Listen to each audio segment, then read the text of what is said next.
I'd like to call to order the City of Saugatuck City Council meeting for April 14th, 2025. Please join me in the Pledge of Allegiance.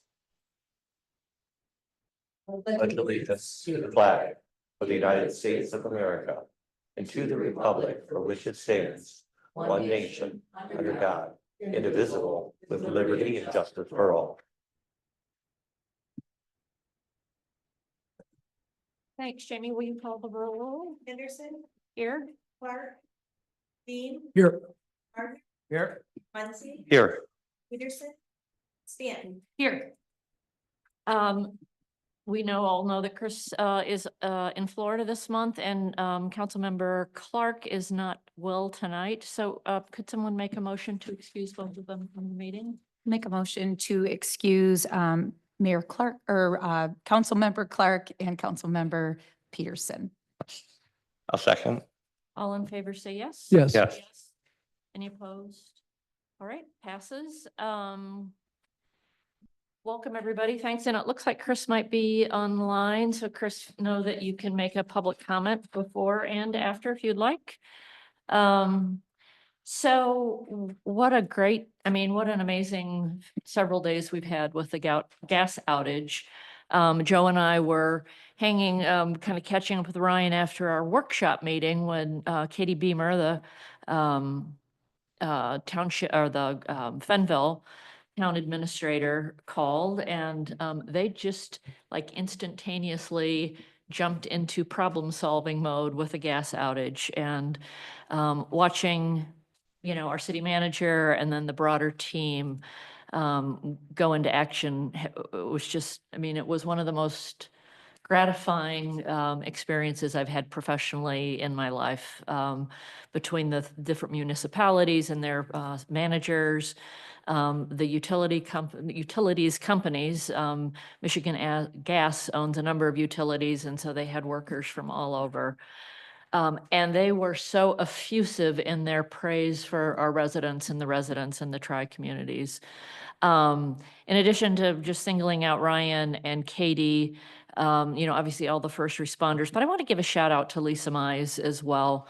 She was, working social media. She was on the news, really promoting the need, or talking about the need to support our local businesses. And she's a very effective spokesperson, as we've all seen. And I just want to acknowledge the great work she did. I know Ryan will have more to say, but it was, we can all get crispy and, not get along perfectly sometimes, but everybody just jumped in and just was their best self. And what a great thing to see. So, and for those of you who are away on spring break, sorry you missed the action, but it's nice to have you back. That I will turn it over to Ryan for his comments. Well, thank you, Mayor. And yeah, what a crazy last, few days. And I think I shared this with the mayor, but I'll go back even further. Katie and I were just at, as you all know, the Michigan Municipal League's Capital Conference, and we all had a session on crisis management, where a couple of mayors and other large towns talked about some significant crises that they had been through, and some tips and things to be thinking of. And one of the things that they both said was that, like, have everybody, as many people in your phone as you can, because when something goes down, like you're going to be just reaching out to everybody. And Katie and I were both at the conference, and Katie and I email quite frequently, and realized we didn't even have each other's phone numbers. And so we exchanged numbers because of that session. In fact, I reached out to the school superintendent, didn't have his number yet after that session. Again, we'd emailed, but we didn't have, direct phone contact. And, literally, so then Katie was able to reach me directly, on Wednesday, right after our meeting, where Councilmember Clark had said, "Hey, I'm hearing that there's some folks without gas on the Hill." And I said, well, I'd gotten a press release just before our meeting that there was a significant, break, and they were doing some evacuations. And probably related to that. And then Katie calls you know, I'll tell you, there's so many people to thank, there's all of your levels of government, came together quickly. So many different folks with so many different sorts of resources. I mean, the county, partially activated the Emergency Operations Center, which was a tremendous help in really bringing everybody together. Oftentimes every few hours for updates and anytime somebody said, hey, I have a need for this, or hey, I have a question about this. I mean, everybody was more than willing to help and offer resources and whatever was needed. The gas companies did a tremendous job of getting here quickly and mobilizing quickly and getting communications folks to help us get good, clear, concise messaging that we needed to share with the communities that was accurate and giving good real-time, updates to the extent that they could. And to see, the gas companies, initially they were looking at bringing 100, and they ended up bringing in 200 crew members from, really across the Midwest, as far as Minnesota, Illinois, Wisconsin. Some folks were from Pittsburgh, some of the management folks were, and they all set up a command center out in Fenville. And if you had an opportunity to drive out to Fenville and just see the trucks everywhere. I mean, and somebody I think had gotten a video and posted it on social media, and later they were kind of referred to as an army, and they were. They kind of felt that way, like the army was kind of coming out and deploying and mobilizing and going literally home by home to literally shut off every meter.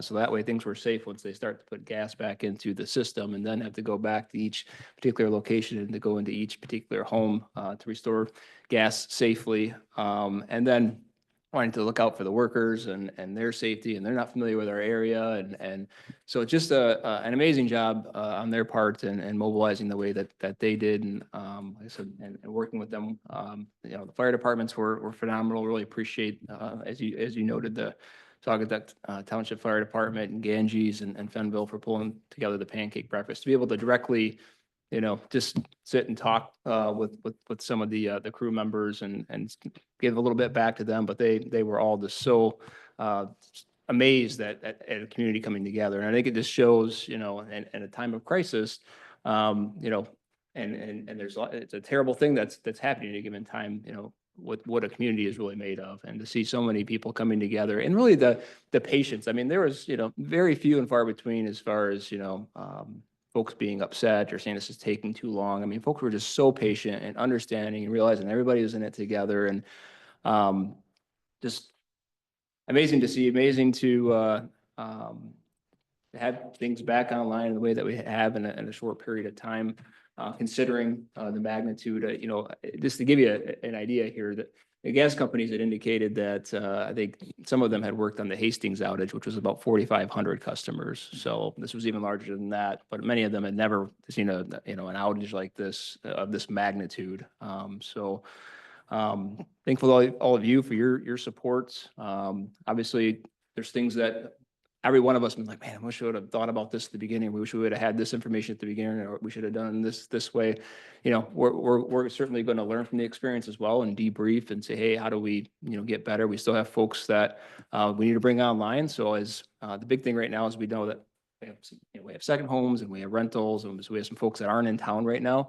They're still going to have extra crews throughout the week to have extra staffing to get to those homes quickly if folks arrive and can get somebody inside.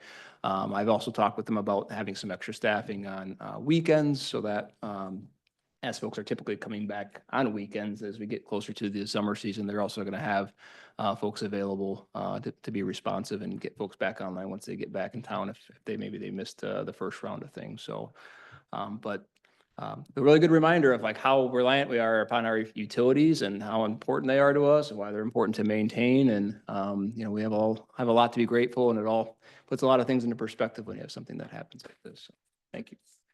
Great, thanks. Agenda changes. Our County Commissioner Brad Lubbers is here. So I'd like to have somebody make a motion to make an agenda change to have him be a guest speaker. Mayor, a motion to add Commissioner Lubbers as a guest speaker for tonight's meeting. Second. All in favor, say yes. Yeah. Yes. All right, thanks. Well, that takes us to our guest speaker. Brad?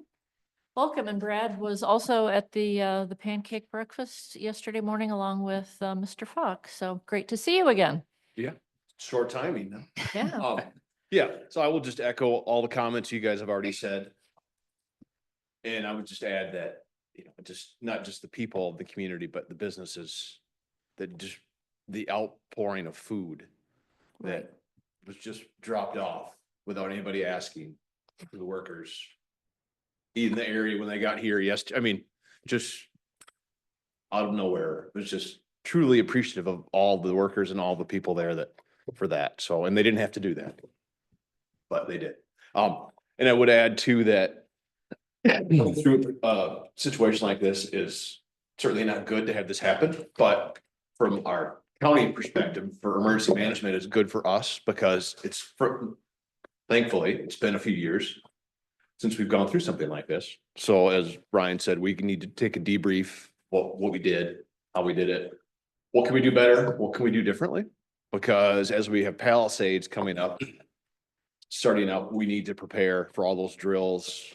What has to happen for that. So this will greatly help us in the run up to that so that we can improve ourselves. So anyway, also on a good note, I don't know if you noticed in the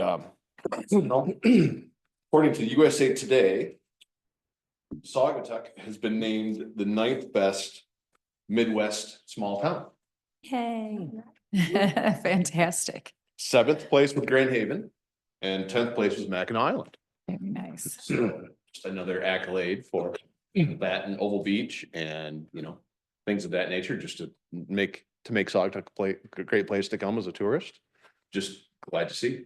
So, and then on some county notes, if you haven't heard already, Jennifer Teen has left Douglas as treasurer. Okay. She is taking over for the assistant treasurer in the county. So Jennifer Teen, formerly from the clerk's office, if you didn't know that already, for years, recently left the clerk's office to go to Douglas as treasurer.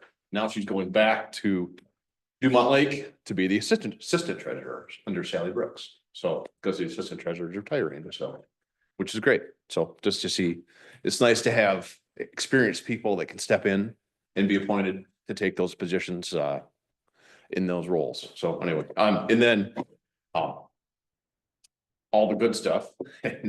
2 sad notes in this crisis that we had.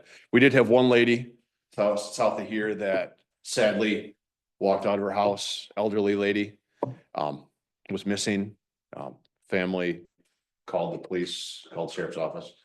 And there was a search for a number of hours and they finally found her deceased in a lake. So we're sad to hear that. We don't want to hear about anything like that happen, but it is what it is. And I mean, family's been notified and they're taking care of that. So, and also, on a financial note from the county, we have received the first notice of the real world cuts to any part of our county budget / programs.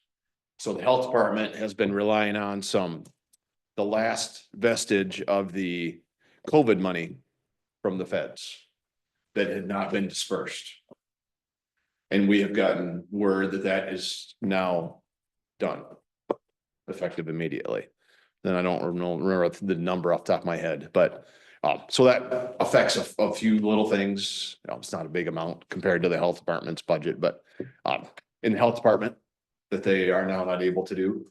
But we do expect in the future grants, other funding sources from the feds that could potentially be cut or reduced that are going to require us to make some hard decisions as a county board.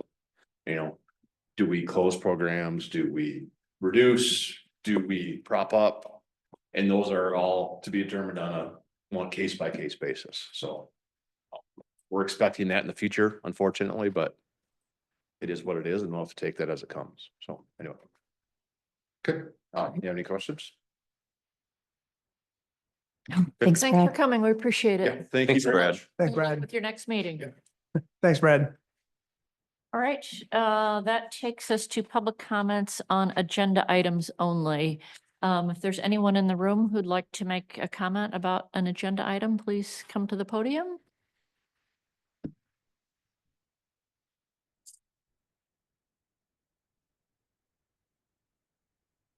Good evening, Honorable Mayor and council members. My name is Bai Tao Xiao. While I currently reside in Metro Detroit area, I drove 3 hours to be here because I want to express my gratitude to you all in person. My wife Ping and our 2 children, together with our dear friend Chris and his family of 4, together we own the property located at 71 Manchester Drive. So we've been following, I skipped the stories of our property, but basically we've been following the council meetings discussion regarding the audience amendment for short-term rental permit transfers. We sincerely appreciate the compassion and understanding that each of you have shown while discussing this matter. It's clear that you recognize the difficulties that are faced by homeowners caught in the transition, and we're grateful for your commitment to finding fair solutions. Personal note, I want to extend special thanks to zoning director, Mr. Luke Thompson. It's pretty rare that basically every single time I call him with questions and concerns, he pick up the phone, and every email I send him and I receive a reply. This is very rare for me. I'm very grateful for his help in this matter. I also want to thanks for City Manager Ryan Cummings for his accessibility and the assistance. He also replied my emails. Basically, it's wonderful that every one of you reply my emails during this stressful time. It means great deal to be part of this community where the leaders and staff genuinely care and treat residents with respect. We feel fortunate to be part of, we feel fortunate to have a connection here, and I assure you we are committed to be responsible property owners and be a positive contributor to this wonderful community. Thank you very much for your time and consideration. Thank you. Thank you. Appreciate it. Anyone else in the room? All right, anyone online? It looks like that might be Chris. Madam Mayor. Hi, Chris. Hi, Chris Peterson, 742 Pleasant Street, Saugatuck. I'm talking about the STR ordinance that is on the agenda for tonight. I did not support the STR caps, and I still don't, but it was passed before I was elected. My goal was for 3 things. First of all, an appeal process, and basically at this point we don't feel we need it. Second, a grace period for late applications, and thank you to Councilmember Muncy for getting this through. And then the third was the ability to transfer certificates to family members, kind of a generational transfer. There are not the votes for number 3, but this ordinance gives a hold harmless to people who made a transfer in good faith after the ordinance was passed. I strongly support the August 26th, March 5th deadline. As our attorney Jake said, this does not open the door for other folks to say, well, you did it once, why not again? I support the ordinance as it was presented. The STR issue certainly will come up again and probably should. Thank you. Thanks, Chris. Hope you're having a nice time in Florida. Anyone else online wish to speak? This is Kate Quick. I spoke last week. I'm Hi, a Kate. resident. Hi. At 312 Hoffman Street, but I think there's some additional council members here that weren't here last week. So I actually became aware of this issue with the form we fill out to do a short-term rental, that the names you put on the form as the owner, it turns out, are particularly important. That wasn't clear to me at the time, that wasn't something that we could easily change. In particular, since I have a child who has no interest in doing short-term rentals. So the form doesn't specify that this is something that'll never be able to change, because when we filled out the form, it was 2024, and we had filled out the 2023 short-term rental paperwork, and we were just given a new form to fill out. And at that point, I don't even know if the rule had changed yet in 2024. Maybe Luke, if he's in the room, would know what date that is relative to the dates of the rule changes. Anyway, as a homeowner, and the fact that there's 15 other people that also didn't understand this very well, In January, I was told not to make any changes to await the board's decision. So since January, I've been waiting to get feedback on can I put this house, because it's going to be our primary residence, into our family trust. And so I was a little bit surprised to hear about the March 5th date because it left people like me who had the same question, but instead of just making the change, I've been waiting to get direction from the board. So I would like to be included if there is any exception made for people to make a change, because I have been waiting to hear this outcome, and March 5th would exclude me from that. And I'm just not sure why, because I did speak to Luke back in January, February timeframe. So anyway, that's my sort of tale of woe. In the bigger picture, because I don't have a beneficiary that cares about whether the house is a short-term rental, if they were to inherit it, it's not a concern of mine. But I think the bigger concern is I would like homeowners, especially those who are residents here, to be able to move their home, whether it's in a trust or out of a trust or in an LLC or out of an LLC, and keep their short-term rental if the names haven't changed. And if in my case, my child is willing to say he doesn't, even if he did inherit the house, if my husband and I both happen to die at the same time, that he wouldn't be using it as a short-term rental. So it keeps the spirit of the short-term rental and the drive to try and reduce the numbers of short-term rentals if people pass away. So thank you very much. I appreciate giving me the time. Thanks, Kate. Thanks, Kate. Anyone else online wish to speak? Doesn't look like it. All right, we'll close the public comments and move on to the consent agenda, which is on page 7. Quick note for those of you who weren't at the workshop. We are now going to be, or minutes are shifting a little bit. We'll be approving workshop minutes at council meetings and council minute meetings at workshops. So you'll see that we had that change with the workshop, and you see it here this evening. Can I get a motion to approve the consent agenda? I'll make a motion to approve the consent agenda. I'll second. Any questions or discussion? All right, it's a roll call vote. Anderson, Yes. Dean, Yes. Gardner, Yes. Muncy, Yes. Stanton. Yes. That takes us to staff reports. Brian, anything you would like to call out from your report? Just another reminder on the hydrant flushing that's expected to start next week and potentially go into the following week. So we sent out notice on that. I think we have it scheduled to send out another.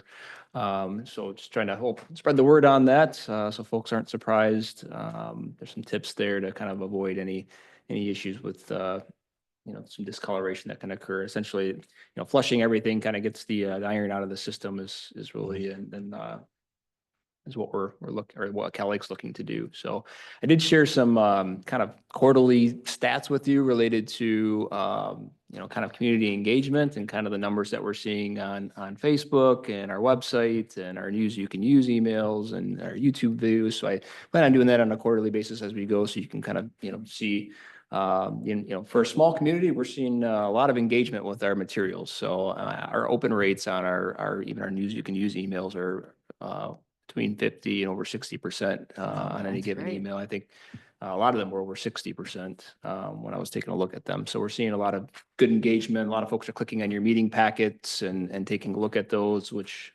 is good. Otherwise, we're gonna, Maple Street, we're gonna talk about tonight. Otherwise, I'm happy to answer any questions. Yeah, questions for Ryan? Yeah, thank you. Good evening, everybody. Just a few items. Again, thank you for the detail in the report. I'll just go by order of items that I would just want to touch base on. So the Oval Beach Wi-Fi, I saw that Starlink has dialed back some of the services that one of them we expected, the other one was not expected. But the reason I wanted to bring this up was to make sure that we're going to put signage out at the beach to notify people that they have access to Wi-Fi for calls. I don't know that there's signs up yet. I thought there was some discussion regarding maybe doing that. That would be absolutely critical. To do that, to notify folks that it's there for their use for the safety purposes. Number 2 is the Mount Bald Head bathroom replacement. Again, thank you. Ryan and I have had an email conversation regarding some concerns I've had with the bathrooms over at Mount Bald Head. And thank you again for the thoughtful email. in terms of what you reported in your report, no pun intended, do we have a timeline on when we might get some of this started? Sounds like we've got a lot of things we're working through. And any ideas or?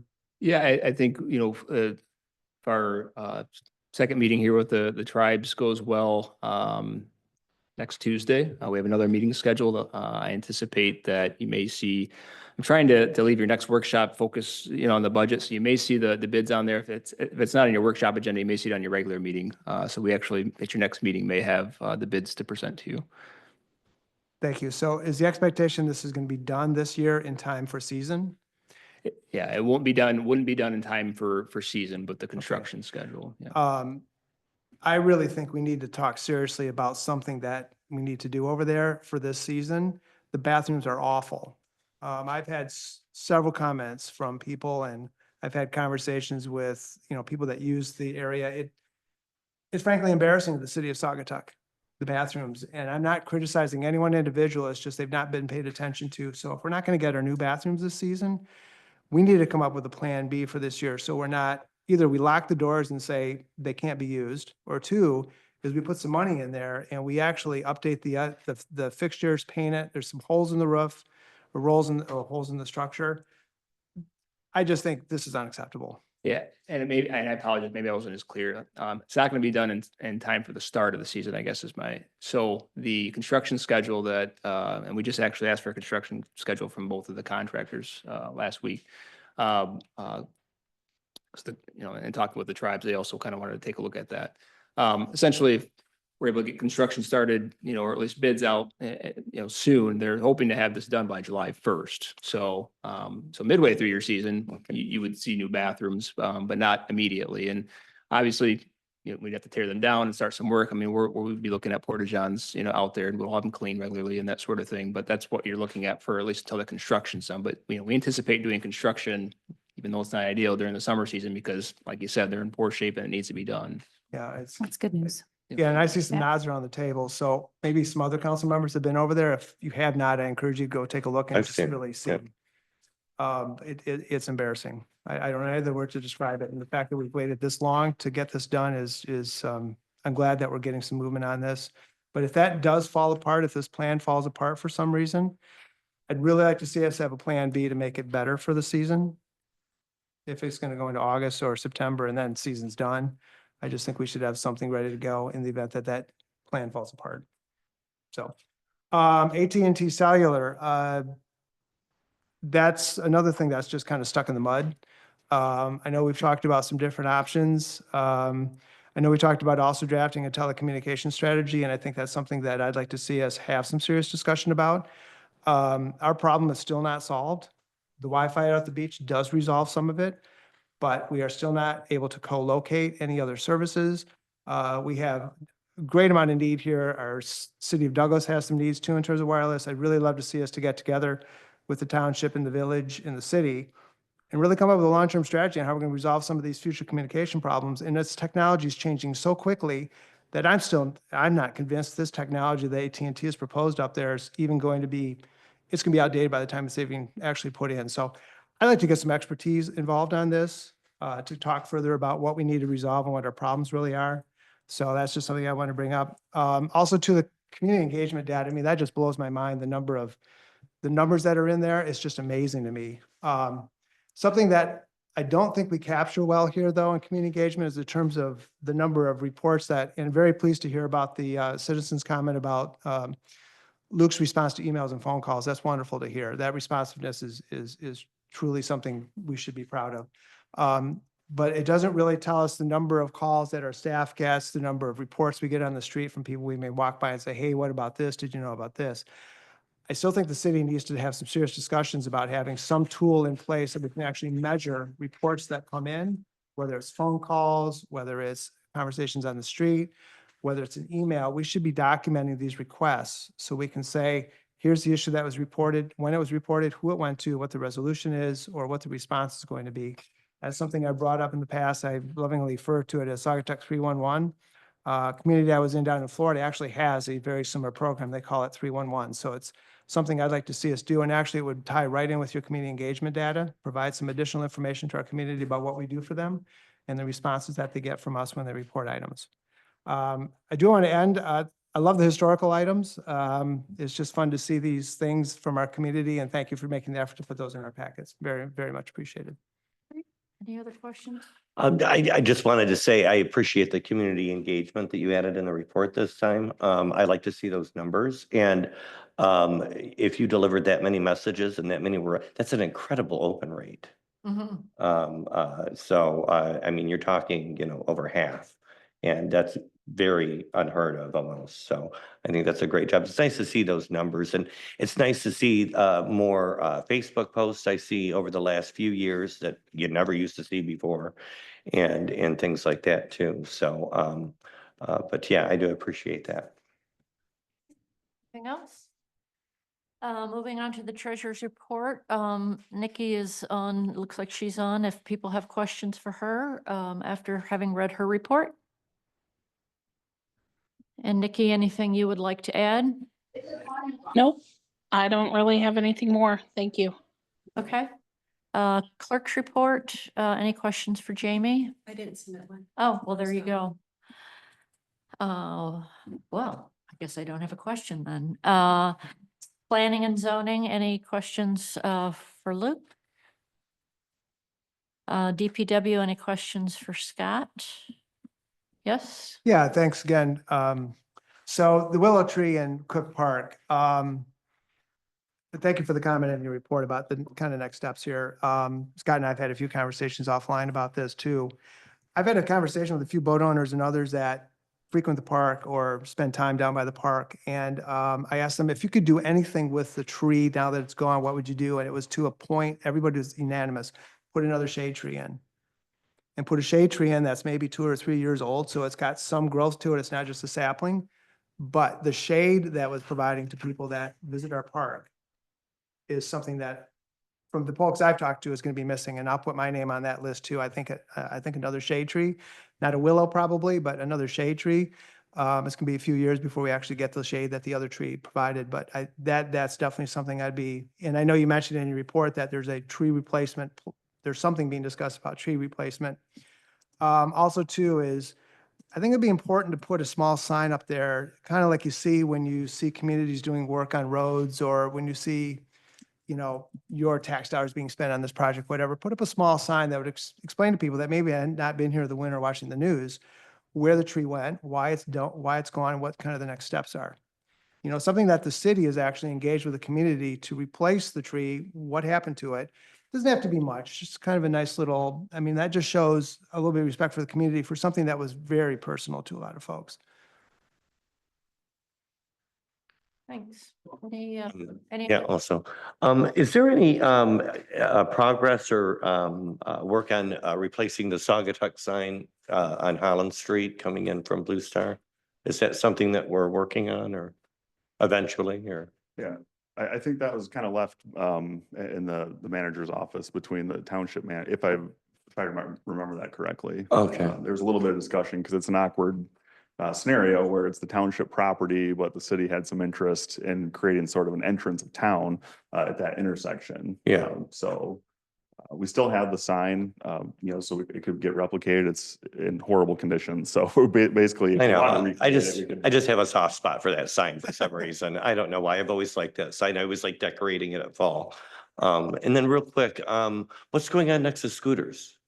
Bike racks. Bike racks, Yeah, that's what so- you guys are doing over Yeah, there. Okay, if you nice. recall, that was Yeah, I kind of do. a hard compacted, Yeah. underutilized area. I do remember now. Yeah, thank you. Yeah, just a reminder on the sign. I remember when it was destroyed, I think we, brought a discussion to the council to say, you want to replicate it and replace it, or would you rather, have kind of a larger signage discussion as it relates to, wayfinding and maybe a different, branding and look for signage. So it's something that you prioritize for next fiscal year. When you see the budget next week, I think you'll see some dollars in there for us to actually kind of work with somebody to, I think, there's some layers to this. We have a logo that some are interested in and kind of refreshing, that kind of relates then to your branding, that is going to relate to what your signage kind of looks like. So I think there's some layers there that are kind of interconnected that we'll be asking for some dollars in your budget so we can kind of start on some of that Okay. work. And then I think we'll see some movement over the, not for this season, but I think you'll see some movement and hopefully by the time, next season comes, you'll have some, some wayfinding options, some maybe new logo options and then some new signage options if that's the direction you want to go. Right, I just know that in the past, when we've had signs that needed work, that wasn't really anything that came to us, it's just you guys would do it, like the Peterson, you did a great job on the Peterson sign there. And I just thought it was just something that you were going to do, either fix it or replace it, so.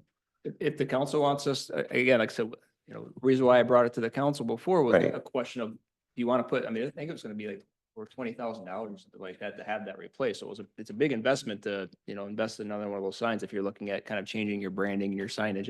And the council's desire is for us to, because they made offers to us and said, hey, we'll redo it. We'll do it again for you. If you want that sign back in that location, we'll go to work on it. But All I think right. it's up to you to. No, I think you're right, absolutely right. We have to wait till we have a bigger discussion. Mhm. So. Got anything you want to stress from your report? Just a couple things that are not on the report, just to kind of add to it. Just a reminder, we have brush and leaf collection next week. We're seeing a large volume of yard debris out there, so we expect to be busy with that. And we're starting to get some oval beach preps in line too, which always includes removing that erosion control fence. People love seeing that fence go away. They hate when it goes out. They love when it goes away. So that's some good news for everybody.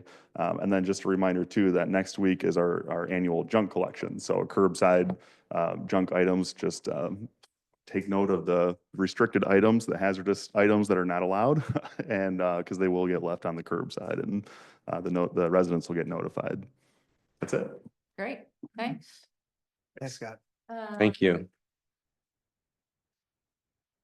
Moving on to police, any questions, Mr. Moxie is on, any questions on the engineer report? We'll be hearing from him soon. Okay, that takes us to boards, commissions, and committees. Dan, Fire District Administration Board.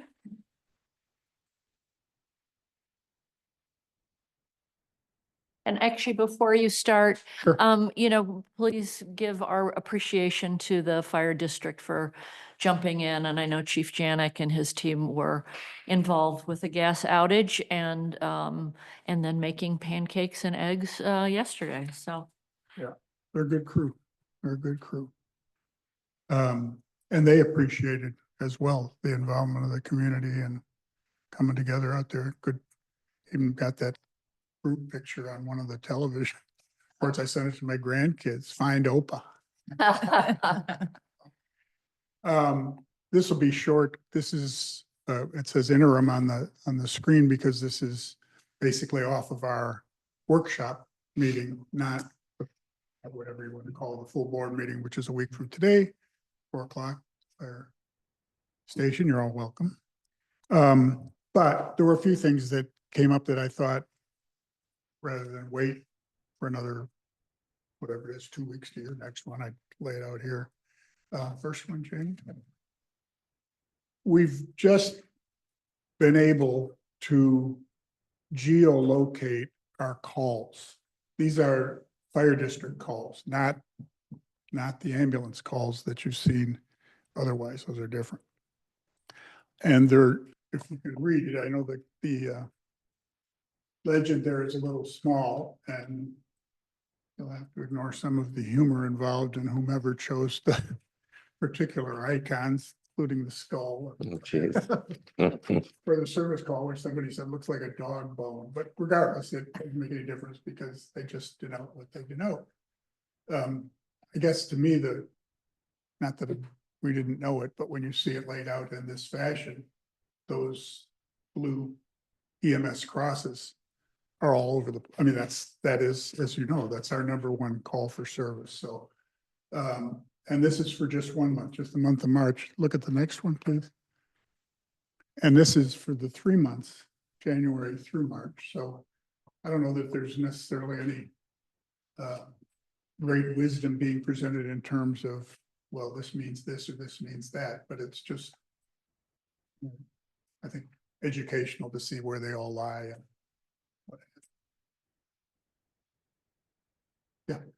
And will the department start to compile these monthly and then do an aggregate number? Well, we just started Okay. doing it monthly, then backed up to January to get that data, so we'll have a full year when we get to the end Yeah. of the year. The reason I ask is, I know your number one sort of risk is responding to incidents on the highway. And I think it would probably be very helpful for all the communities that you serve to be able to talk to MDOT. If the data begins to show what I think we will see, which would be a significant pattern of responses around the bridge crossing the river. I mean, I could be wrong, but based on the past few winters we've had, I think it could provide another more powerful graphic for us and for yourselves to share, Well, we could- share with MDOT. We can do just the bridge, I mean, or just But- the interstate, or whatever. Yeah. And certainly that's possible. I think that will be helpful though, because I know it's your number one risk There- to your staff. So you know, there have been repeated Mhm. efforts Yeah. to get the attention. I mean, I don't want to go into some of the sad nitty gritty involving trying to get equipment from MDOT, trying to get whatever. It's just generally speaking, not forthcoming. And and even asking for help, even for Yeah. snowplows in an emergency ice situation. Yeah. If they're MDOT, they're coming from Kentwood. If they're county, they're coming from Allegan. In an ice storm, pick your time. It's gonna be an hour. Well, an hour's a long time to be sitting any place, whatever. So I'm just saying, I totally endorse any kind of effort that can be made Right. on MDOT and the state of Michigan to recognize that. To me, it's just befuddling to me that the federal government, which funds, and the state of Michigan, which funds that highway, makes it the taxpayers of this area's responsibility to handle emergency services out there. I mean, it's crazy. Yeah. Well, hopefully a picture will be worth 1,000 words for us after next winter. Yeah, no, but to your first question, yes, we can have this easily for the monthly. I honestly. Good idea, over Scott. time, It's gonna start, you're gonna be going, was that last month or this month? Because they kind of gonna look generally the same unless you go down to the real detail. Next one, please, Jamie. And this one, Councilman Muncy, this is the Councilman Muncy report you asked for at the last meeting, so feel free, this is the monthly, I believe, March report. Let me see the total. Yeah. March report, so there you can see falls remained. I mean, generally speaking, this chart has always looked pretty much the way it does right now. I mean, there's not a lot of movement between, I mean, falls, since I've been involved in this, falls have always been far and away the number one. You know, I've seen falls on the latest, last couple of days, what have you. But it goes all the way, I mean, that's everything. And that NEMSIS is a national reporting structure categorizing these that the fire district adheres to when they record whatever it is. So if you know anybody with an altered mental state, that was 1.12%. Feel like I feel an altered mental state. Fortunately, no one ever called me on it. And then there's just a couple of other real quick things. Oh, is the next one, did I put one more on there, Jamie, or not? I can't remember. We, in the workshop meeting, these are being prepared. The work was being done to prepare for our next meeting where we will enact revised fee structures for the rental inspections and for the plan review and inspection related to new construction that we do. As you know, we can only charge the appropriate cost to the fire district related to those individual events. So it's whether it's a half an hour of this but it's a comprehensive look. So wear and tear on equipment, vehicle hours, on and on and on. So, I mean, it's not some enormous jump, but it's an increase on both of those. And then finally, we looked at the fire board had asked to look at this, and it's kind of interesting, I think. The cost recovery record for the district, for the fire district, where we bill people whose use of the services was toward, if you will, lack of a better word. And over the 10-year period, 2014 to current, the fire district out of, I think, $300-some thousand billed, we recovered over 200,000, I think $204,000, some 60%. That's taxpayer money back where it belongs and off the backs of our people. And to be fair, there are not some of those, a number of those are accidents on the highway where we go after the trucking company or whatever. So it's not a total loss situation that doesn't mitigate the danger to people being out on the highway, but at least it gets something back. So happy with the report. Thank you. Where did we get up? Where did we get up here and do this for the interurban? Then I can ask you all sorts of interesting, minute detail on the interurban. I'd be more than happy to give them to you. Any questions for Dan? We'll do it in private sometime. Oh. Better. Thank you, Dan. Thanks. I think speaking of interurban, move on to interurban, Gregory. Becky is on her way to the Rural Transit Managers Workshop in Mount Pleasant, where she'll be for the next couple days. As posted downstairs, you'll see we moved our meeting from April 15th to April 22nd, which is our next meeting. And so I did report a lot at our last meeting. I'll just repeat real quick, just so if anybody's listening, anybody's watching, they don't know that we've expanded our hours and our places that we're going as well. So right now we're open till from 7 a.m. to 7 p.m. throughout the week, and then Saturday and Sunday, 9 a.m. to 7 p.m. We've expanded to 3 different places. As you know, we talked about Laketown Township. Throughout all of Laketown Township, we'll start May 1st for only $1. You can go from door to door, from here to there in our 30-mile area around Saugatuck Douglas area. Then we've also have 3 stops in Fenville, stopping at Wagner's, the Fenville Post Office, and Ladders of Hope. That'll also be only $1. And along with the hours as well. And then finally, we've got a 3-stop thing with the wineries where you'll be able to pick up during our business hours from downtown anywhere that I mentioned in here to Virtue Cider, Fen Valley Winery, and Modalis Winery as well. That ride is going to be $5, and which is well worth it. So I mean, it's gonna reach out to a lot of school kids out in the Laketown Township area, and as well as Fenville as well. This is a great program. It's a pilot program. We're hoping that it's successful, and that folks in Laketown Township and Fenville, when they go to the voting polls in 2026, decide that they want to continue this service. It enables kids that, have extracurricular activities and maybe, can't get home or, have a problem with rides. I think that's one of the, greatest benefits of it, as well as people being able to have fun and not have to go behind the wheel while they're having a couple cocktails. So I think that's a great thing, and that'll start May 1st. And again, that's it.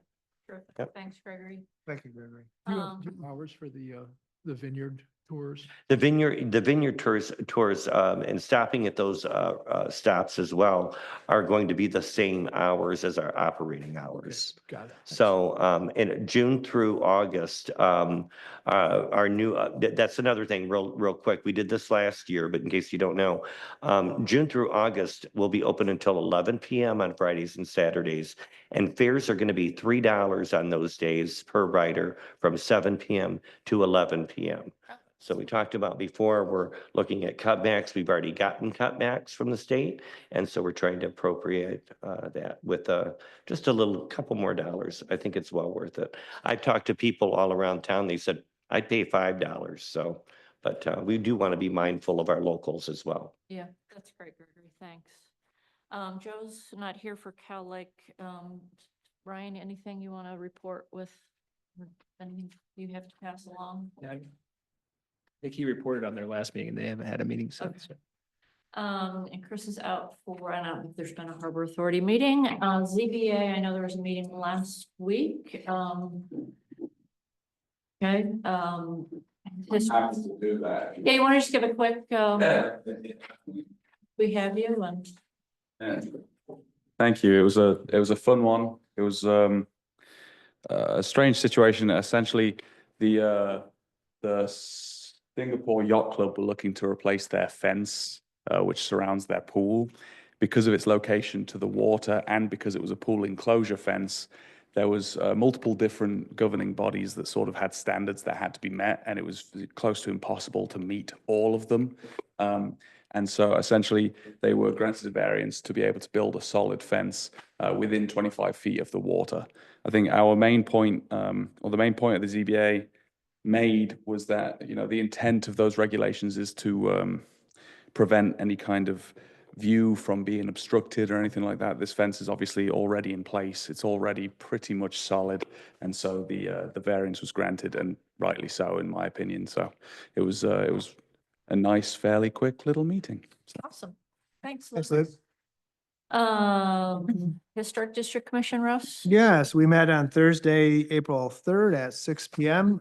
We had 3 items that were on the agenda, one of which was moved to administrative approval for a re-roof at 131 Griffith Street.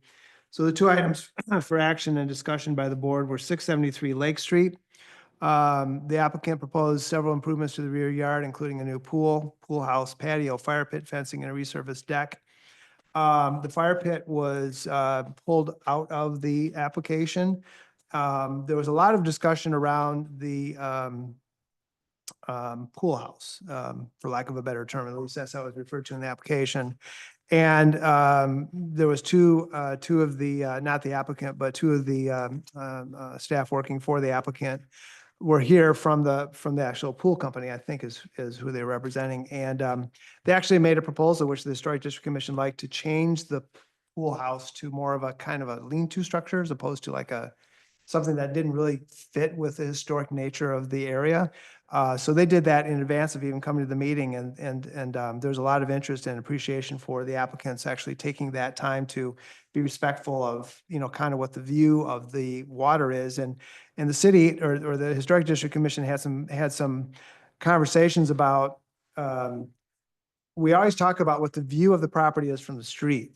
I mean, that's important, and whether it's a contributing or non-contributing property. This is a non-contributing property. However, a point was made is that people that are on boats, or if they're walking on a dock on the water side, that's their street view. So that's something that has come up really, and this is the first time we really talked about it in detail, is that has to be considered as well. When people go around the lake here in their boat, or if they're walking down the dock here in town, the commission also has to be aware of the fact that part of our regulations require that we be cognizant of that street view as well. So that was talked about, and actually the applicant was respectful of that in terms of the way they changed their pool house to more of a lean-to, is the best way to describe it. It's in the packet if you want to look at it. The other interesting thing that was discussed was some of the materials. Particularly, we wanted to make sure that the materials that were going to be used were congruent with the house, because they wanted to change the deck. All this was approved, but it was a really good conversation. It's really, this commission, in my opinion, does a great job in terms of working with the applicants. We have conversations with them at the meeting, materials are shared. I just really appreciate being on the commission. I think we do a great job in terms of working with applicants, and Luke does a great job getting them ready to come to the meeting. So good conversation on that. So that was approved. The last one was at 120 Mary Street, which is, if you know where 120 Mary is, it's below the hill. The applicant wanted to put in a spa and actually modify that at the last minute, and actually scaled back what he wanted to put in. And that was approved as well. So. Thank you. Planning Commission, look with Joe out. Anything you want to update us on the last Planning Commission meeting? It was apologies, I didn't prepare for that one. I didn't know Joe was sick. And I hope he's okay. I don't know if he's watching this, but it was a fairly long meeting. There was a lot of first steps. Obviously, there's a lot of things that's on the agenda right now. We had Dave with us, which was very nice. And he went through sort of some processes that are going to be involved with the master plan. And we discussed some upcoming topics that are going to come to the Planning Commission. Signs being one of them. Temporary signs have been, you know, a long-term discussed issue. And Off the top of my head, I don't remember everything that's on there. I'm sorry. I apologize for that. Okay, sorry, I put you on the spot, but Lauren, PPW. Yeah, our next meeting is April 22nd of this month. The last meeting, our big topic of discussion was coming up with ideas for the renaming of the airport property, and that's further on in the agenda, so we'll talk about that then. Awesome, Yeah. thanks. Scott, Tri-Community Non-Motorized Trail. Nothing new to report beyond what's in the manager's report. All right. Ryan, Russ, anything on the Water System Operations Contract Advisory Committee? We have a discussion item on tonight's agenda regarding that. Okay. And that takes us to Wildlife Management. Scott, We'll cover it, new business, item B. great. Okay, moves on to approval of accounts payable, page 38. Someone would like to make a motion? I will make a motion to approve the accounts payable as presented in the amount of $123,093.95. I'll second. Any questions or discussion? Only comment I would make was when I looked at the agenda, it said $123. Yeah. So, Apologies for that. no need to apologize. It's a roll call vote. Anderson. Yes. Beam. Yes. Yes. Yes. Yes. Motion carries. No public hearings tonight, no unfinished business, which takes us to new business. A, which is short-term rental licensing ordinance amendment, page 45. Ryan, are you gonna tee that up? Yeah, I mean, again, briefly, I mean, you had several workshops and I'll actually discuss this at your last regular meeting and tabled it for one more workshop to look at some additional language that would grandfather in certain grandfather in certificates or licenses in situations where there was a transfer of interest, even if that transfer of interest added a new owner. But then there's kind of some specific dates on there. So it goes back to August 26th of 2021. And then the end date of that period would be March 5th, 2025, as far as the eligibility goes. And then they folks that fall within that period are then going to have 5 days from the time this ordinance actually takes effect to actually apply. So there's also a limit on when you can apply to take to utilize this grandfathering option here. Other than that, the other language essentially remains the same. There's a mechanism to provide to process late applications. Late applications will be subject to a penalty fee that you established last time, which is essentially double the application fee. Going forward, owners, instead of only providing proof of ownership during that first initial short-term rental license application, are going to have to provide it each time that they renew. Transfers will be allowed in limited circumstances where basically the form of ownership is changing. So if you're going from, say from an LLC to a trust or vice versa, as long as there's no additional owners being added on, as long as the ownership either, the owners remain the same or somebody falls off, that would be allowed would be an allowable transfer. And then we still would be prohibiting transfers that add individuals or entities. So that was something that you all kind of discussed as it relates to kind of generational transfers, and it's the consensus of the group that discussed this as we went along. I felt that was not the direction that you wanted to go. So there's some cleanup as far as language in the other sections as it relates to enforcement as well. Mr. Woody's here if you have any additional questions. We'll just start with a motion and then we can discuss. I will take a stab at it. Okay. I'd like to make a motion to approve ordinance number 250414-A to amend the City of Saugatuck short-term rental licensing ordinance number 240229-B as amended to provide for the imposition of late fees for late applications for short-term rental licenses, to update penalties for violations, and to authorize certain types of transfers relating to short-term rentals to protect the public health, safety, and welfare. I'll second. Discussion, questions? Russ? Yeah, Madam Mayor, thank you. I'm in support of these changes. This has met some of the concerns that I've had from community members as well as property owners to resolve some of the open issues for at least the 15 or so properties that we've been notified of. Creates a clean slate as we go into the next kind of phase of our regulations. I still think we'll be coming back to discuss additional fine tuning to this ordinance as we continue to move forward. I mean, we're learning it's an organic process. Two questions I want to ask. One is to Kate Quick's question on her property.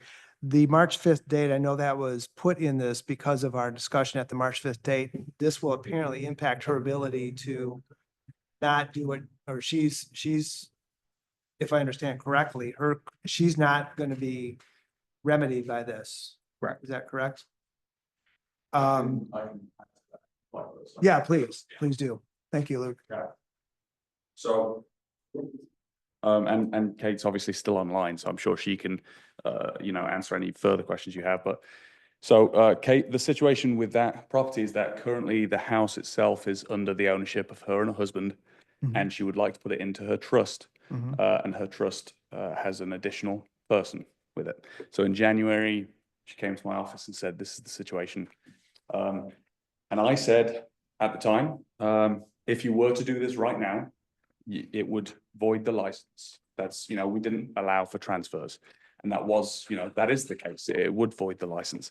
And in fact, that's still the case going forward because it would add a person. So obviously my suggestion was don't transfer your license right now, or don't transfer into this trust because it will void your license. You won't be able to rent anymore.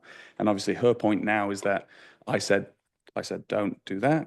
But if she had done that at the time, then now with us saying, okay, well, up till March 5th, we'll grandfather them in. If she had have done it when I said don't do it, in theory, it would be okay.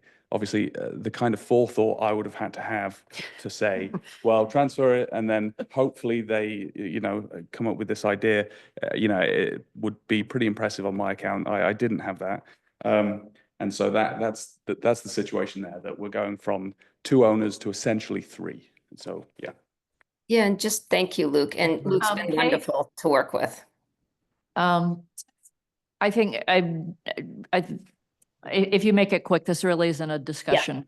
Yeah, I apologize. I didn't mean to invite anyone further to speak. So sorry about that. Yeah, and I just want to say, Holly and Luke, you've all been wonderful, helping me even understand. I didn't even know in my trust. I know it's a family trust and it's just my husband and I as trust the people, but there is a beneficiary, our son. And as I've said, our son doesn't care, would be happy to sign anything to say that it doesn't impact him. He has no interest in ever short-term renting this property if we passed away. But to Luke's point, yeah, the March 5th. Kate, we need to stop. Thank you. This isn't a discussion. All right, other questions or Russ? Yeah, still continuing with my comments here.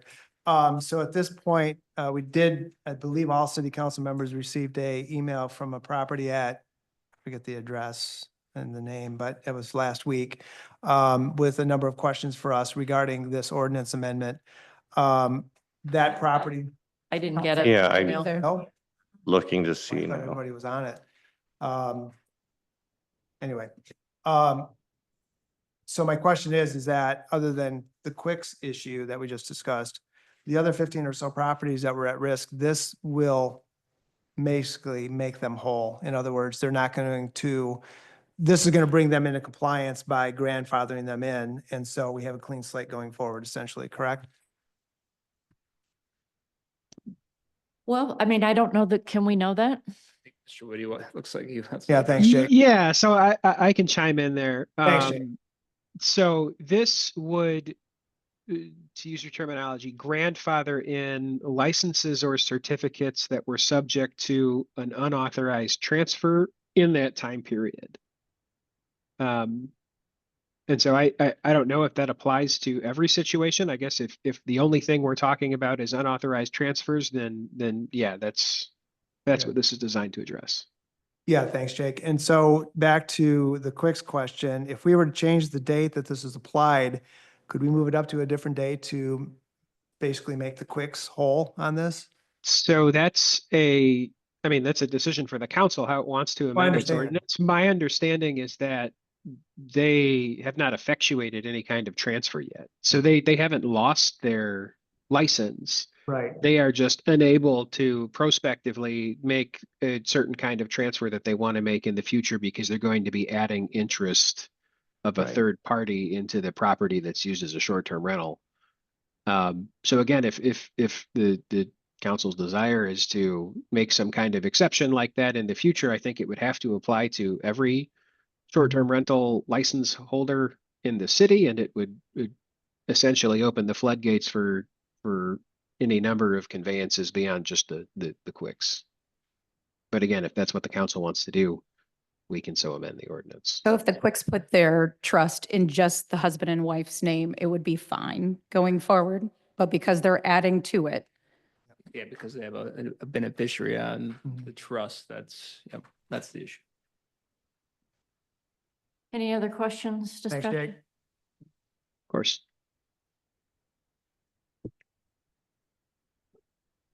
Okay, I will say, I'm gonna vote no on this. I'm completely supportive of the late period.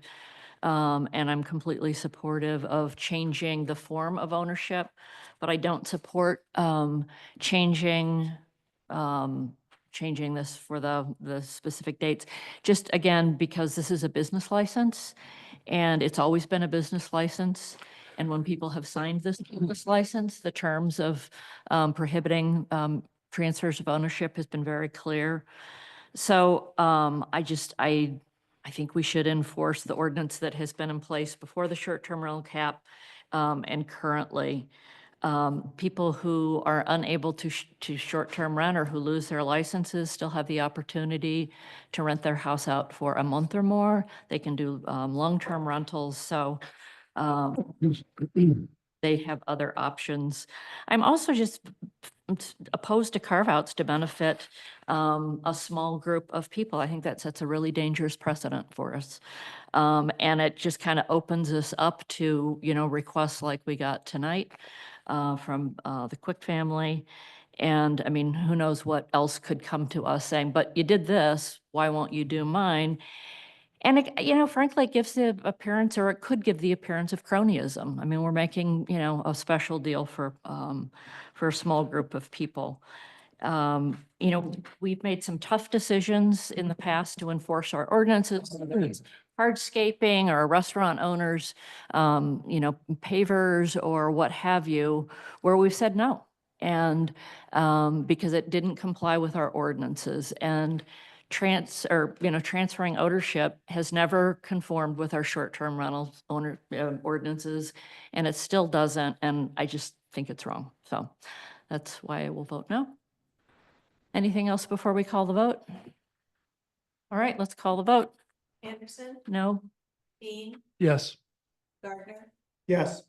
Muncy, Yes. Stanton, yes. Motion carries. That takes us to a resolution formally recognizing the recommendations of the Tri-Community Wildlife Committee. Page 67. Brian, do you want to say anything before Scott?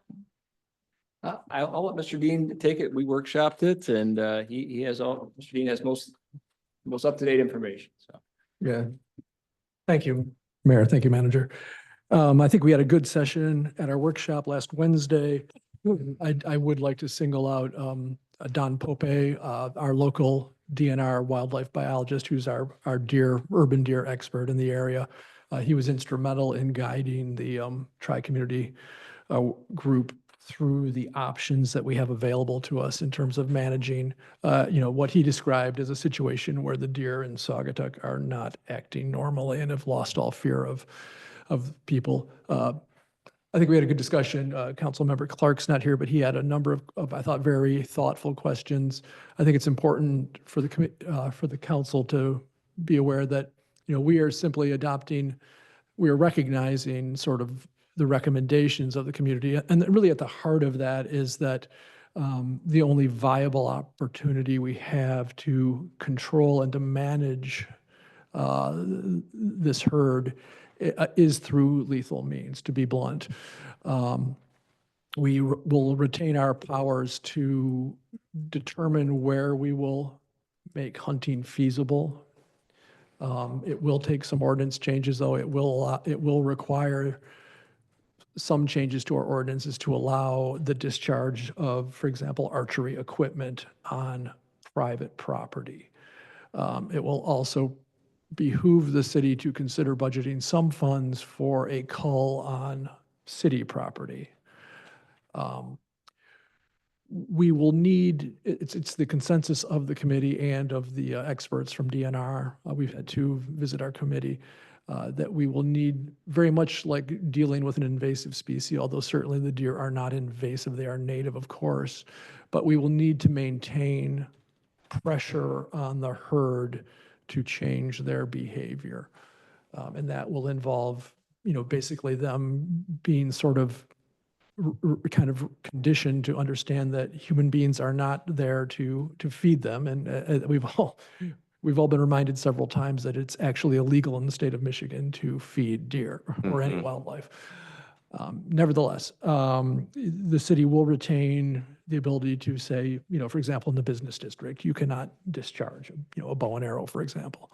But there are other areas where, we will need to change our ordinance to allow, hypothetically, the Dune Ridge neighborhood to organize a hunt, or to, allow archers to come in. We may also need to give approval for hunters during the regular hunting season to recover shot deer on city parks, for example, because once again, under current state law, you cannot trespass to collect a deer that you've shot legally on private property. So you need permission of the landowner to do so. So once again, I believe the city will retain a lot of flexibility in fine tuning this ordinance and making this fit, but I would highly recommend that the council votes to approve the general recommendations of the Wildlife Committee, because very much like treating the invasive species in our lake, if we do not do this in an all of government type of way where the three communities are communicating, someone's problem, if they choose to deal with it and someone chooses not to deal with it, that problem will shift to those that don't deal with it. So with that, I'm happy to answer any questions. All right, get a motion. Why don't we do a motion and then Russ will get to questions? Thank you. I'd like to make a motion to approve resolution number 250414-A, a resolution formally recognizing the recommendations of the Tri-Community Wildlife Committee. I'll second. Question, Russ? Yeah, just since I wasn't here at the workshop, I just say I appreciate the Tri-Community Wildlife Committee's work on this. This is a serious problem, and I think there are some truly laudable efforts here to try to make that less of an issue in the community. The thing that concerns me, well, two things. One is, does the resolution commit me as a city council member to, for instance, particularly looking at the hunting within the city limits, which I am not in support of, and I'll explain why in just a moment.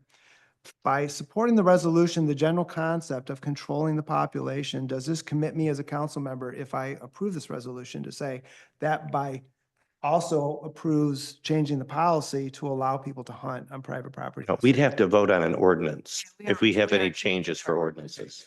Yeah, two is, that part still troubles me, because I just think there's safety issues and the ability to police any type of hunting on public or private property within the city. I mean, there's a reason why that ordinance is in place, and I'd like to see more details about how that might look. So that's just, I have a big concern about having anybody without a permit. I support a organized and call, but I'm not comfortable for safety issues and the ability to police it, to have people that are hunting within our city. We'll have good time to discuss that. But don't dismiss my concern. I'm not It's- dismissing your it's a- concern. And it's my concern as well. It's a And we big had concern. that, we discussed this. And yeah, we discussed at the workshop. So I'm going to discuss it here. So I just want Oh. to put that out there to make sure that, Yeah. Right, but I'm just saying that I think we were all in agreement with that, and with the understanding at the workshop is what we're saying,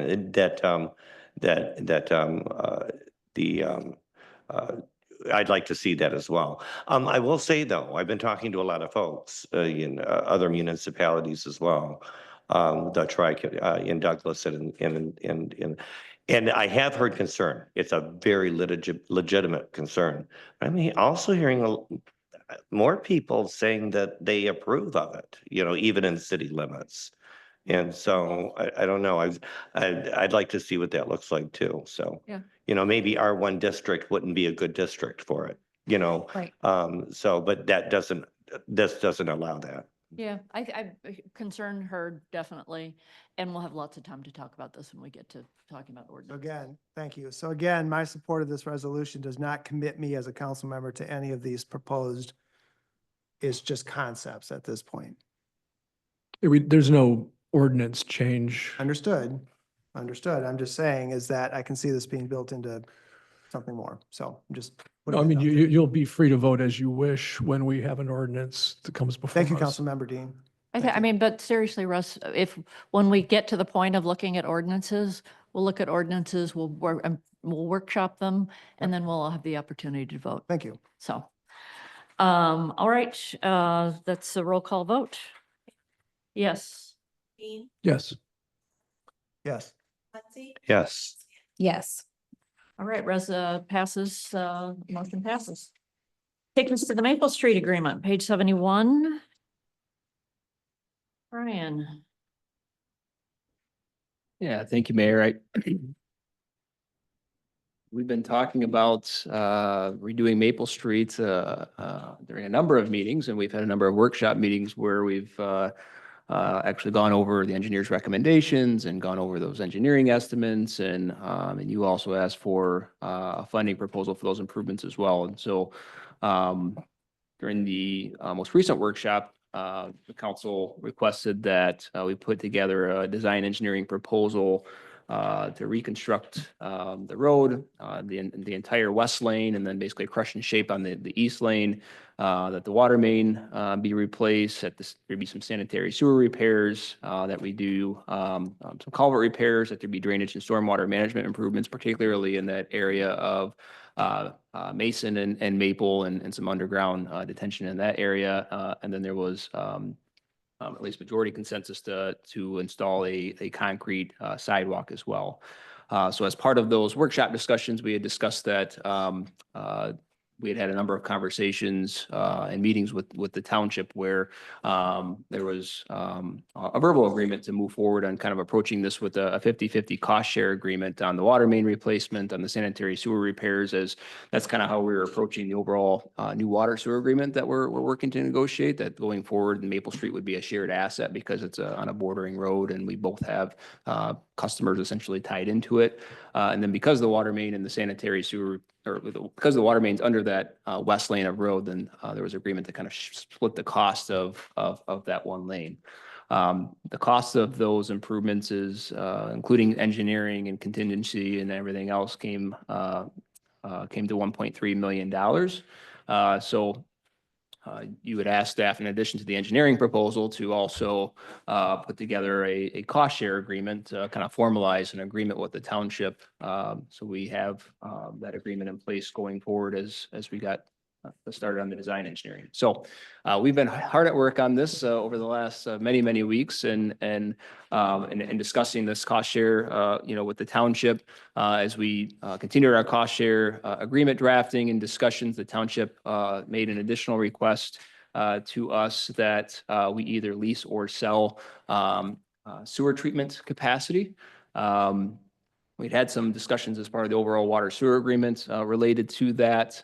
They preferred to kind of memorialize that sooner rather than later, given that the water sewer agreement negotiations are still ongoing and they have some immediate development needs. And so they wanted to see a commitment in some way on that part from us in order to agree to enter into an agreement to help pay for the Maple Street improvement. So before you is also a sewer capacity lease agreement that would lease the township essentially 14,000 gallons a day in the wastewater treatment plant for a period of 30 years. During the first 10 years, essentially, it's theirs to use and utilize. After 10 years, there's a provision that basically states that if we reach 75% of our portion of the sewer treatment facility, then we could ask for that capacity back sooner than the end of the 30-year period. But we have to give them a 5-year notice to do that. And the reason for that is because this is a significant amount of capacity for them as it stands today. This would actually increase their capacity by about 15.5%. And so to say, hey, tomorrow you need to give it back, well, they have to have time to obtain that additional capacity at that point because they're in a lease agreement. So they need to build it. They may need to, purchase it from, another municipality or partner that's a part of the agreement. So there needs to be a reasonable amount of time for them to do that. So that's built in there as well.